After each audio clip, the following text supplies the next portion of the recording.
Hello and welcome to the Film Pulse podcast. This is episode number 366. My name's Adam Patterson. With me today we got Kevin Rakestraw. Hey, Kevin. Hey. This week on the show we'll be taking a look at the new Netflix comedy, The Lovebirds. So hopefully feeling better by checking out a comedy. Lighten the mood a bit in these dark times. We'll also be going over some of what we've been watching on the watch list and new releases on VOD and Blu-ray. Thank you so much for joining us this week. Please remember to review us on iTunes if you get a moment. That'd be super helpful. Just two bits of housekeeping to go over today. There will not be a Ryan Watches a Movie. No Ryan Watches a Movie this week. This was actually my fault this week. I couldn't get it together. I couldn't get it together to record. So that's my bad. But we should be back next week with a brand new one. Honestly, I'm not going to get into it, but something happened with Ryan too, so I don't think we would have been recording anyway. No, it wasn't going to happen anyway. Yeah, it compiled on itself. Yeah, yeah. Like right after I said I didn't think I was going to be able to make it. Something there was happened. An update. Yeah, something happened with Ryan, and it worked out for the best, I think. Yeah, agreed. There will be a new Saved by the 90s dropping this week. I think I'm going to drop it on Tuesday. As I mentioned last week, we talk about TV adaptations, including the Casper movie, the Flintstones, Mission Impossible, and Tales from the Dark Side, the movie. Yeah. We also talk about the Flipper TV series from the 90s, starring Jessica Alba. So check that out. I think we can jump into our review. This week we're talking about The Lovebirds. This is directed by Michael Showalter. I did not know that, by the way. Yeah. Directed by Michael Showalter. I have a synopsis here. A couple experiences a defining moment in their relationship when they are unintentionally embroiled in a murder mystery. This stars Issa Rae and Kumail Nanjiani. I guess I'll start it off this week. So this was a movie that was going to be in theaters, was supposed to be in theaters like several months ago. And because of COVID, it got bumped. And then Netflix picked it up and put it out this weekend. I think it was supposed to be in theaters April 3rd, actually, according to this. So it got dropped on Netflix. And I got to say, like, Netflix seems like this is where this movie should have lived from the beginning, because to me, this was a very standard Netflix comedy where it's light, it is mildly amusing, but there is like absolutely no staying power on this movie, at least for me whatsoever. Like it came into my life, it left, and by the end of the year, I'll forget every single thing about this movie. Yeah, 100% agree. Yeah, it found its home. Netflix it's like a perfect Netflix movie. And the weird thing, though, to me is I don't know how. I'm just as surprised in what I'm about to say. Because for some reason, at some point, I saw the movie Date Night with Steve Carell and Tina Fey. I don't know if you remember that movie. I do, yeah. Kind of the same thing. I saw it in the theater, actually. I remember. Oh, okay. This movie is that movie. Yeah. It's like the same fucking movie. It's pretty much like the same thing, beat for beat, just about, it feels like. Even with the whole, like they break into an apartment that they think is empty and what? Nope. It's not empty. There's people in there. People there. It wasn't. I mean, I'm not gonna say that the movie was all bad. I think that Issa Rae and Kumail Nanjiani are two very, very funny people, and I really liked their dynamic. I thought that they played off of each other very well, and I bought them as a couple, and I really enjoyed their banter. And so I think that, like, casting wise, I think this was a good choice. It's just that the overall narrative here, for me, it was just really uneventful. Like, I felt like I've just seen so much of this before that nothing was really compelling about it to me. Well, and that's the difficult thing with this storyline. I mean, going into it that they're going to be fine, obviously. You know what I mean? Like, it's not going to take a like tragic turn or anything. So you have an idea from the outset of how this is going to play out, all right? So really, the only thing you're looking for is some comedy. From point A to point B. Hopefully, there's a decent amount of comedy in between those 2 points, right? And there just isn't for me. Like, it's not that it's not funny, but I don't know if there was ever truly like a hilarious sequence in this movie. It's just a bunch of stuff that occasionally made me chortle, and that's about it. Yeah. And then I completely forgot within like 5-10 minutes. Same. Yeah. I mean, there weren't any like super memorable lines or set pieces or anything like that.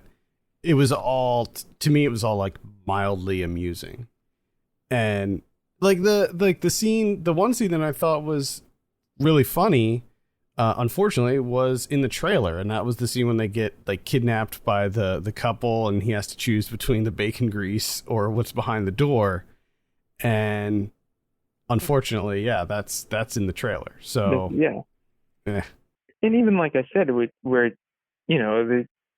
exactly where this is going to end up, but like there was not even like a hint of a surprise or like trying to do anything interesting whatsoever with that storyline. Like they're just like, okay, this is our storyline. We'll take a step down the line. We'll just get to the end of this. It's like there was like nothing put into it at all.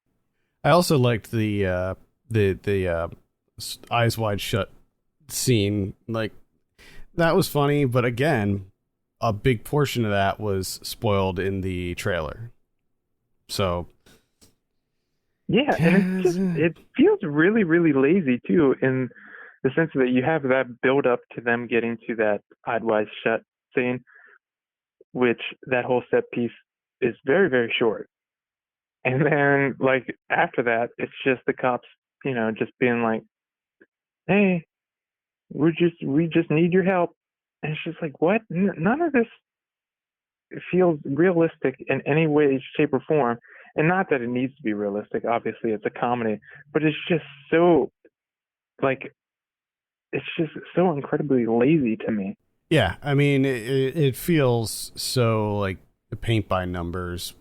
We've seen this just so many times before. It's all very telegraphed. And I mean, even when you look at sort of the overarching themes here with the two of them, they're broken up at the beginning of the movie, like they're not together, and we know where this is going to go. This traumatic series of events is going to bring them closer together and make them realize that they still love each other and all of that. So you knew everything that was going to happen. It was just so utterly predictable.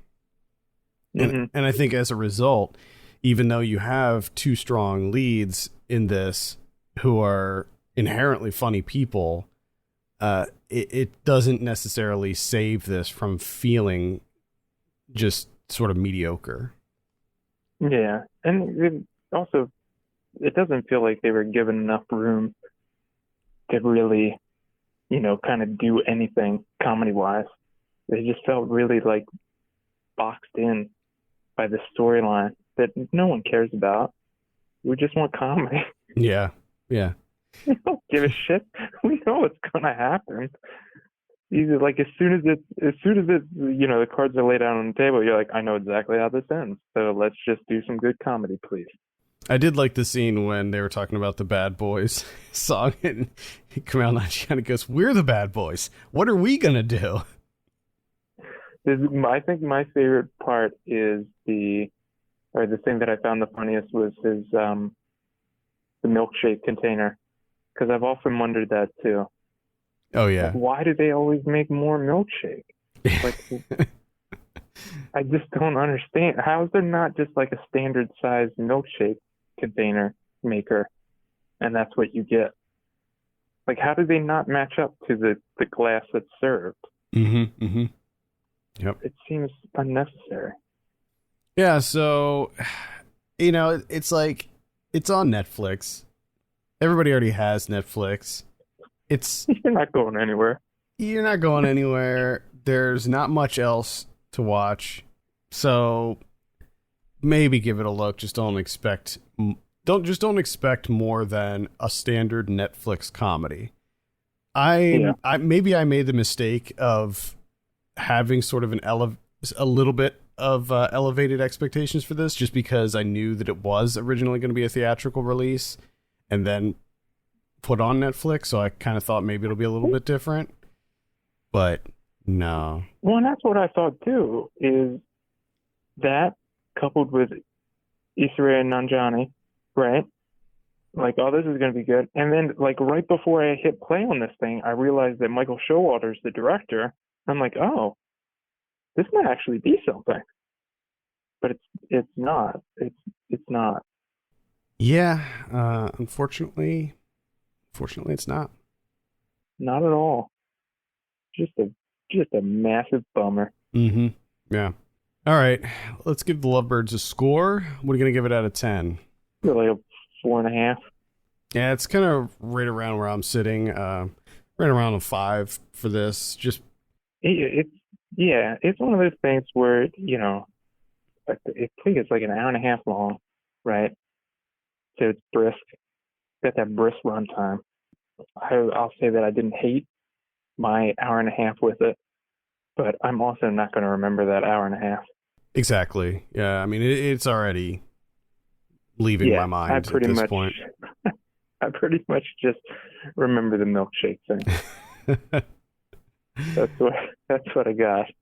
And the only reason I remember the Bad Boys thing is because I wrote it down because I thought it was funny. So there we go. That's the Lovebirds, and that is on Netflix now, so you can check that out. Let's move on and talk about someone we're watching. Kevin, I think it's your turn this week.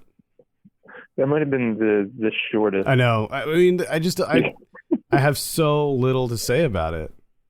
I know. There's nothing to it. Like there's no cinematography. There's not a whole lot of comedy. The only like, oh, this joke was great. The only thing that I really wanted to highlight was the rapport that Issa Rae and Kumail Nanjiani had, and I did that right at the beginning. So that's it. That's all I got. The only thing I wanted to point out is I was like, this is pretty much that movie Date Night. It is. I didn't even. With Steve I really didn't even think about that, but it is very much like Date Night. It was just funny because I was like, at the beginning stages of the movie, I'm like, hey, this is kind of like Date Night, and then they break into that apartment or whatever, and I'm like, this is Date Night. A lot like Date Night. This is Date Night. Wait a minute, did they remake Date Night?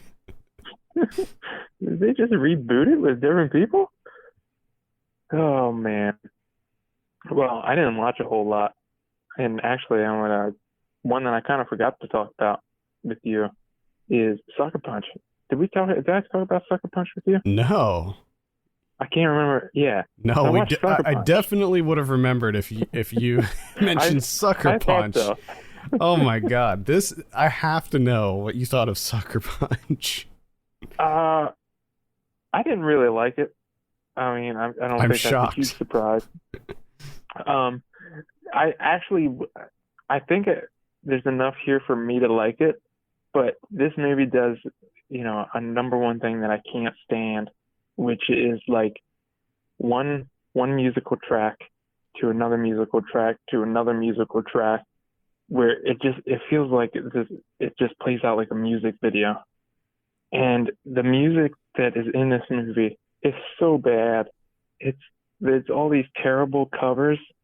I remember like, oh boy. I don't remember any. Ooh. The only one that I remember is I think they did a cover of Where's My Mind.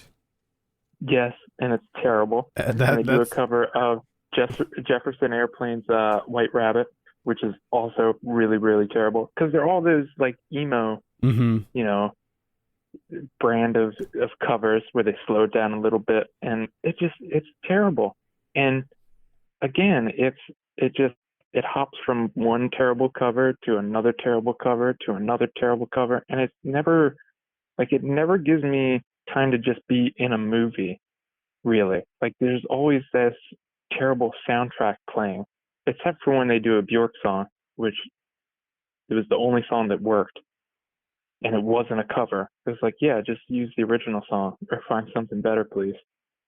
But I mean, it did have some interesting stuff in there. It's just I couldn't get past that. I can't get past that. I hate it all the time. Mm-hmm. It always ruins the movie for me. It also didn't really make a whole lot of sense. Gotta be honest. Yeah, I remember not liking it. I remember finding some of the visuals to be striking, but that's pretty much the extent of my thoughts on it. I remember not being a big fan of it. There's a lot of people that really love Sucker Punch. I think it's sort of a cult movie in a lot of ways. And I can kind of see that. Like, I can see it. To me, it's not terrible. Years ago, there was, I can't even remember who did it, and I apologize, but there was a video essay released on Sucker Punch, and it was this really deep dive into all of the hidden meanings and all of this stuff and all of this really deep interpretation of Sucker Punch, and it was really kind of fascinating, and I don't for a minute believe that was Zack Snyder's intention, but that interpretation was like just really interesting. Yeah, it's always fun when people do that because 90% of it is just complete projection, which I think is great. If somebody takes away a really deeper meaning in a movie than what was originally intended, I think that's a bonus. No, yeah, because that's going to happen in everything. Yeah. I saw a lot of stuff this week, actually. Oh boy! I know that I was like on a dry spell there for a while, but I really kind of kicked things into high gear this week. I started it off with a movie called Inheritance. This is directed by Vaughn Stein. I have a review for this up on the site. This came out this week on VOD. It stars Lily Collins and Simon Pegg, and Simon Pegg in a dramatic role. If you look at the Letterboxd listing, you can see Simon Pegg sitting there with this really awful wig that he wears in the movie. So this is essentially, it's about this really wealthy family, and the father, the patriarch of the family, dies, and he leaves his son a whole bunch of money, like millions of dollars. He leaves his wife a whole bunch of money, millions of dollars, but he only leaves his daughter $1 million. And they think that's odd, but it turns out that she's like the Manhattan district attorney, which, by the way, she's like 27 years old and you're the Manhattan district attorney. Like, I'm not believing that for a second, but so he leaves her $1 million, but he also leaves her this, like, a key to this bunker that's on their vacation property. And when she goes down into the bunker, she discovers Simon Pegg in there, and he's been trapped in there for 30 years. So the movie is about Lily Collins figuring out who this man is, why her dad trapped him down there for 30 years, and what to do with him. Like, does she let him go? Does she call the cops? Does she just leave him there?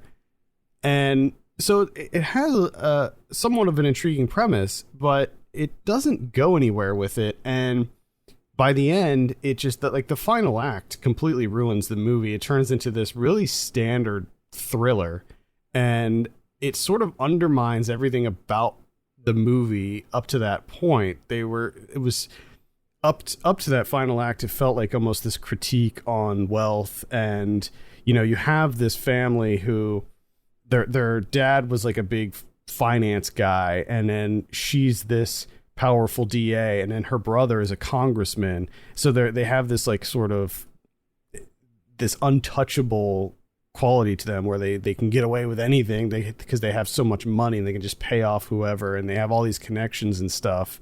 And the final act just undoes all of that and turns into this like bog standard thriller.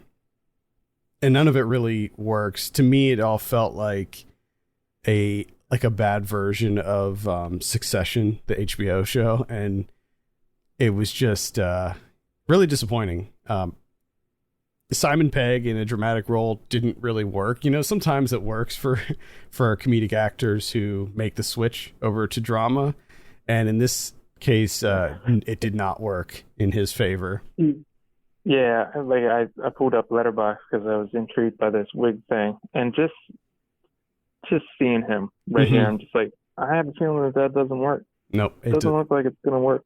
I will say that Lily Collins is great in it. She does a really great job, but that's really the only positive thing I can say about it. Wow. And obviously the poster is completely biting off of 13 Cloverfield Lane. It sure is. Wow. How about that? The only other thing I saw is Take Me Somewhere Nice, which is currently on Mubi right now. It's on Mubi. This is directed by Ina Sendijarich, and it's about it's like a road trip movie in a way, coming of age movie too as well, with a couple of those genres mixed up in there. And Alma she lives in the Netherlands. Her father's in the hospital back in the home country of Bosnia. He's dying, so she decides to go to Bosnia and to visit him, and she's going to stay with her cousin while she's there. So it's kind of this, going back to your home country. She's on the verge, you know how they always say, on the verge of adulthood.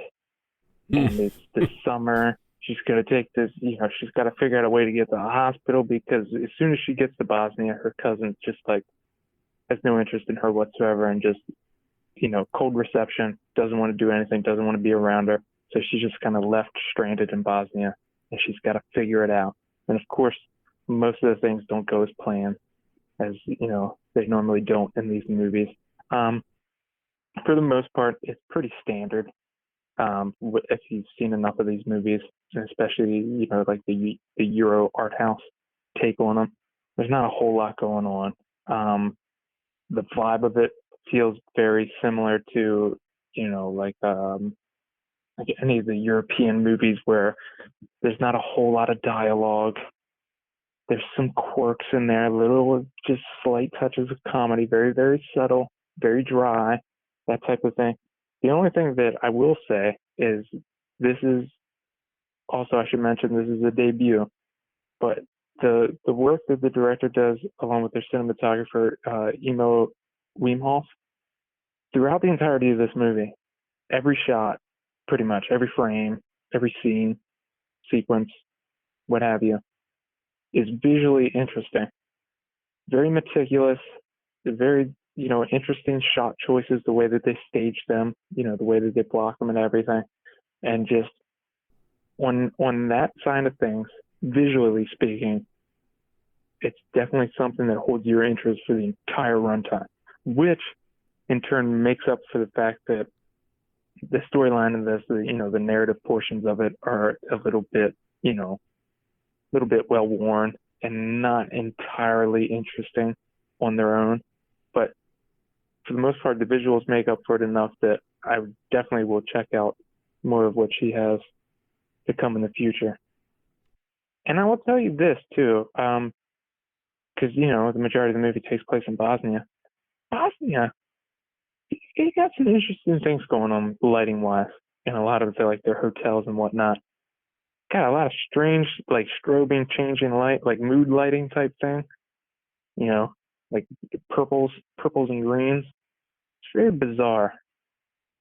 That is Take Me Somewhere Nice. I did get an email. I don't know if you saw this from Mubi, that they now have their full library open, and if you're a member, you have access to this like massive library of like previously released titles on Mubi. I'm glad you brought that up, because I did want to mention that and I completely forgot. And they have a lot of stuff on there too. Yeah, it's not just like, because they originally had their section that you could rent from, but a lot of the stuff that showed up in the 30 days and then it goes wouldn't make it to the library. Like the library was just like this certain selection, and it just for the most part stayed the same. But the library that they have now, with it being free, a lot of the stuff that got programmed through there is staying in, and you can watch it.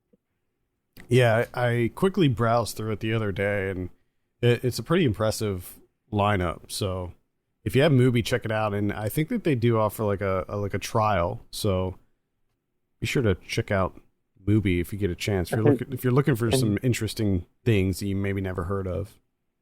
And did you happen to see that they have a trauma section? Because apparently some of the trauma movies got restored. I did not see that. I know that Trauma has a YouTube channel that they released like tons and tons of their movies. I think almost the whole Trauma catalog is on YouTube, and like some of them you can rent, some of them you have to rent, but there's a lot of ones that are free. Huh. Okay, I saw Body Cam. This is a movie that came out this week. It stars Nat Wolff and Mary J. Blige. It's a procedural, but the twist here is that there's a little bit of horror. There's a little bit of supernatural horror involved in it. You have this plot where there's a creature, there's someone killing cops, and Mary J. Blige is trying to figure out who's killing these cops, like brutally murdering them, like ripping them open, spilling out their guts and all that stuff. The movie's not good. It is quite bad. Perhaps the funniest thing about this movie is the fact that in the synopsis, they spoil the ending of the movie. Which is, I don't understand why they would choose that synopsis, but it pretty much just spoils the whole reason for the movie existing. And I guess I'm not surprised. It's not scary. It's very predictable. I can't recommend Body Cam. So I would skip that one, please. Skip over that one. Another one that I could say pass on is Fantasy Island. I finally saw the Blumhouse version of Fantasy Island directed by Jeff Wadlow. Oh boy, is this one bad. Oh my God. I didn't have high expectations for this. I'm glad I didn't go to the theater, waste my money to see this, because it is so awful. Just so awful. The funny thing about it is, the premise is you get this group of people and they're seemingly random, but it's very obvious that there is some kind of connection. There's something going on here. These people aren't random. And they go to this island where one of their biggest fantasy, it comes true. So you go to the island and like one guy, his fantasy was to be a soldier, and so it's deeper than that, because what it does is it takes the fantasy that they say and sort of goes beneath the surface and looks at like why the person wants that fantasy. So for the guy who wanted to be a soldier, it was because his dad was a soldier and he wanted to reconnect with his dad and he wanted to make his dad proud. So in his fantasy, he ends up meeting up with his dad and his dad's platoon. And as you might expect, things take a sinister turn when all their fantasies are sort of twisted a little bit and turn out to be very dangerous.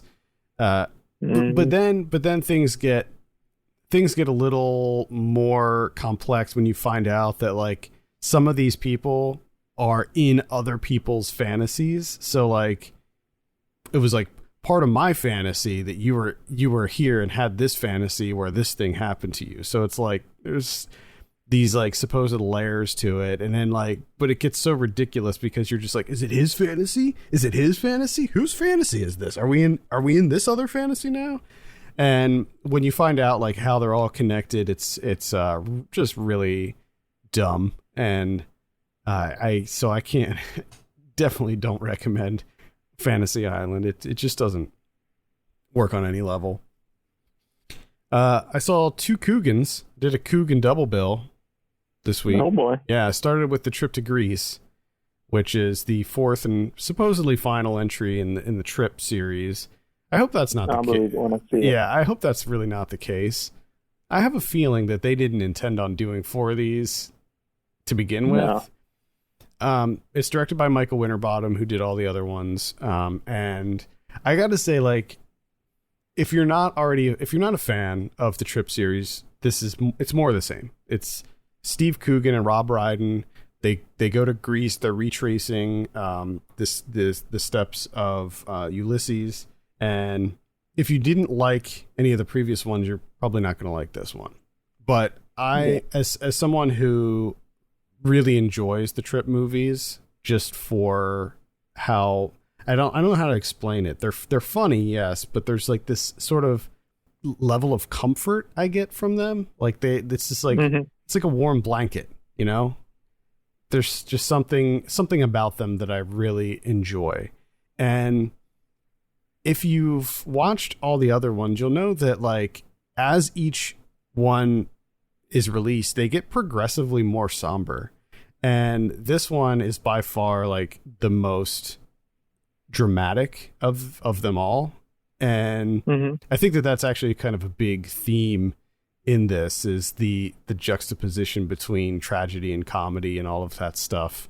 And I think that this is probably my favorite of them all so far, just for the final act and how they end it. And it was surprisingly sad. So I can definitely recommend The Trip to Greece. The other movie that I watched with Steve Coogan was Greed. And this came out, I think it came out last year, but I'm actually not really sure when this was released. It's also directed by Michael Winterbottom, and Steve Coogan plays this retail billionaire, and it's about how he's having his 60th birthday. It also takes place in Greece. And on top of that, there is one of the characters from this movie is in The Trip to Greece also. And there's this kind of connection with both movies. Sorry, go ahead. Oh, a little multitasking on Greece. Yeah. So there's this, like, sort of underlying look at the refugee crisis in Greece and what's happening there. And this movie looks at that along with the retail clothing industry and how basically horrible the retail clothing industry is, and how they, use sweatshop labor and all of that stuff. It's funny. I enjoyed it. It's heavier than, The Trip to Greece, but it's still pretty enjoyable. And it has a crazy ending too. I'm not going to give it away, but it has a really unexpected ending. I think I do remember seeing a trailer for that and being like, you know what, that doesn't look too bad. But I've always been intrigued by Michael Winterbottom as a director. He just doesn't make sense to me. He's directed it seems like he directs like 20 movies a year. Yeah. He's a busy guy. But you don't find out about him until like 4 years after the fact. Yeah. And then you're just like, wait, he did 20 movies last year. He's a very busy guy. And also most of them are not talked about, but some of them are.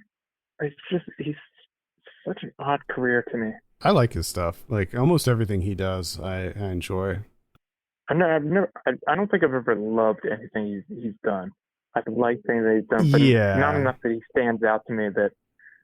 That's another thing, is like, he's not a director that I remember until someone brings him up, and I'm like, oh yeah, that guy. He's directed 742 movies. Yeah.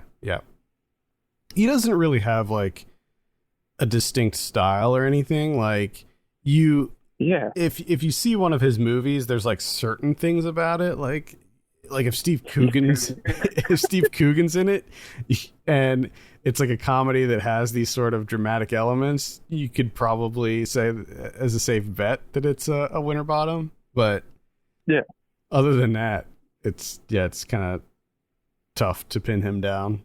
I'm working my way through the Chattanooga Film Festival releases this weekend also.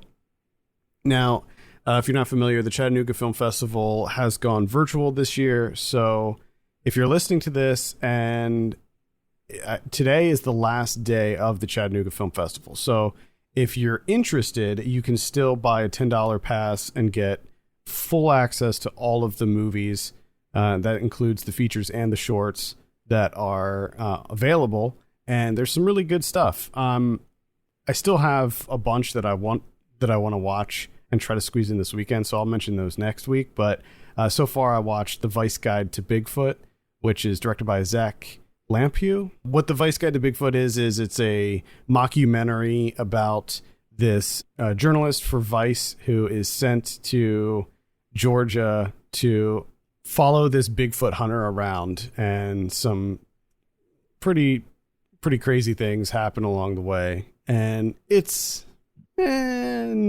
fine. There's some interesting things that happen in it.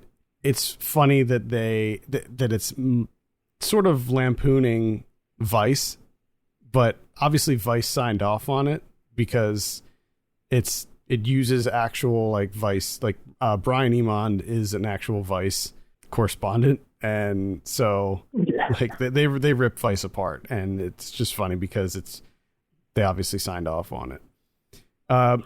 It's reminiscent of something like Willow Creek, which I remember that you and I were not huge fans of.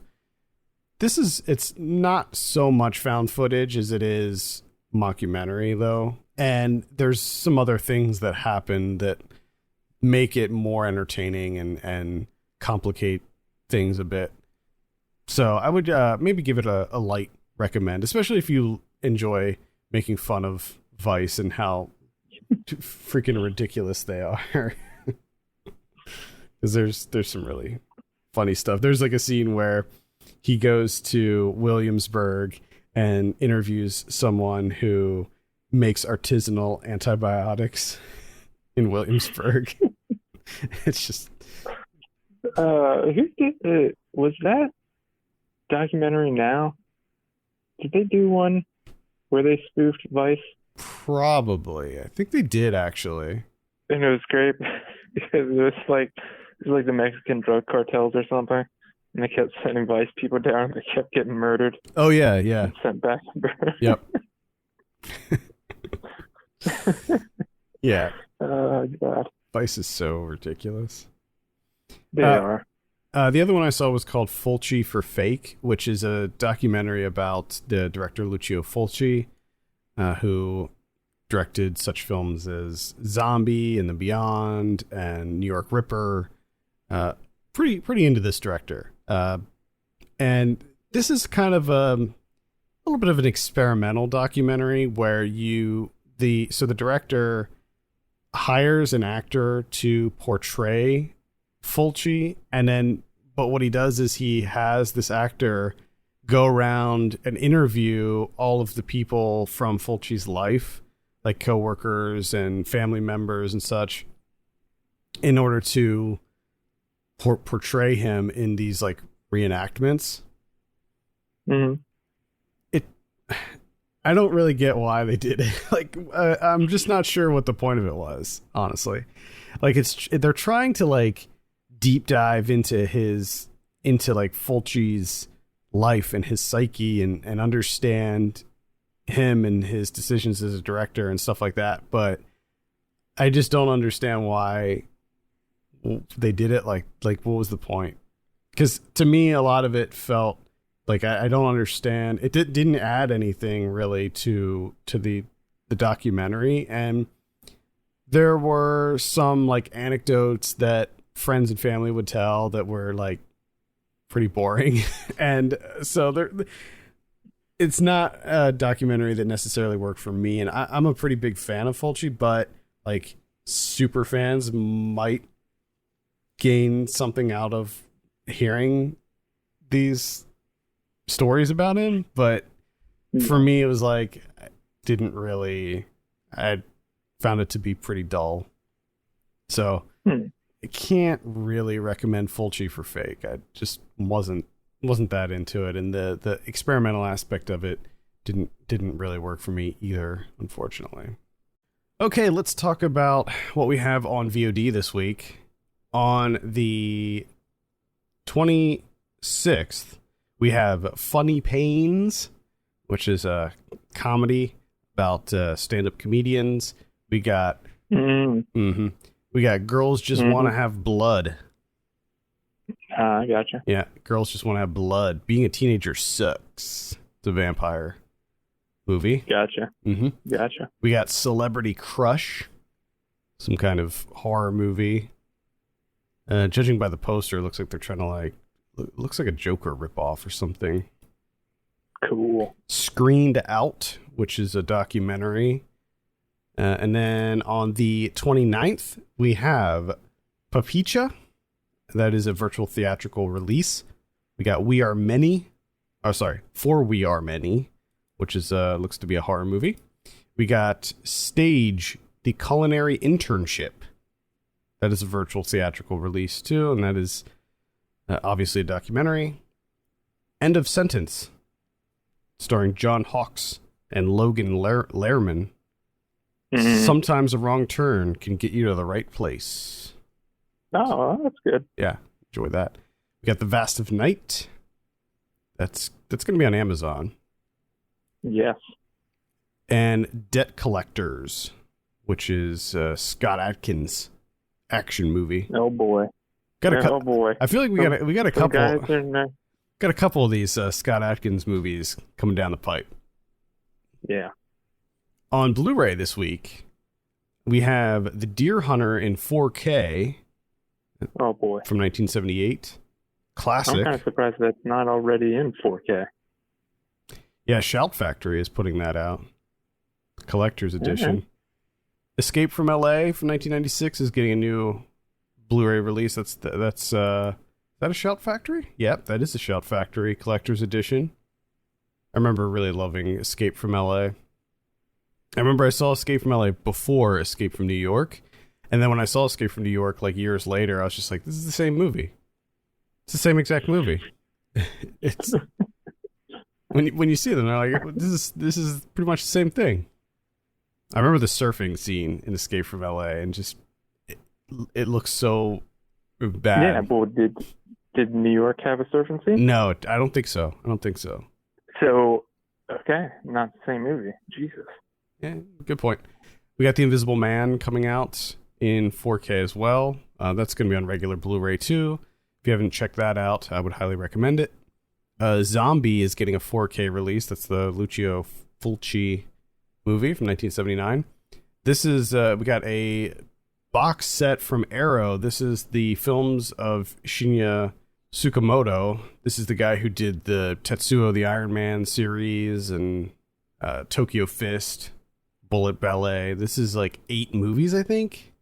Something like that. Damn. Yeah, this is a big box set. 754 minutes.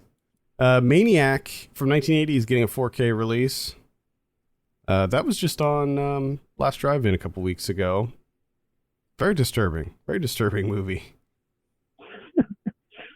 We got Before the Devil Knows You're Dead from 2007. That's going to be on Shout Factory as well. I remember being a big fan of that one. Blood Tide from 1982. That's going to come out on Arrow. Breeders from 1997. Better Off Dead from 1985. That's the John Cusack movie. Tommy Boy from 1995 is getting some kind of steelbook edition. Hell yeah. I should revisit that. Love that movie. Angela's Ashes from 1999 is getting a new Blu-ray release. That's pretty much it. What about Criterion's? This is a big week for Criterion. They got 3 things coming out here. First of which is Scorsese shorts. About 5 Scorsese shorts from the 60s and 70s getting its own release with a bunch of conversations and discussions and whatnot. You got Cassavetes' Husbands from 1970, which I'm really looking forward to. And then the one that surprised me when they announced it, and it still doesn't really make sense to me, is Paul Dano's debut, Wildlife. It's just weird to me that Paul Dano's movie that I don't really remember anyone talking about just popping up on Criterion. It is a little strange, yeah. I mean, I do remember some people giving it praise, but nothing major. No, and it just looks milquetoast beyond all belief. Just no thank you. No interest. Yeah.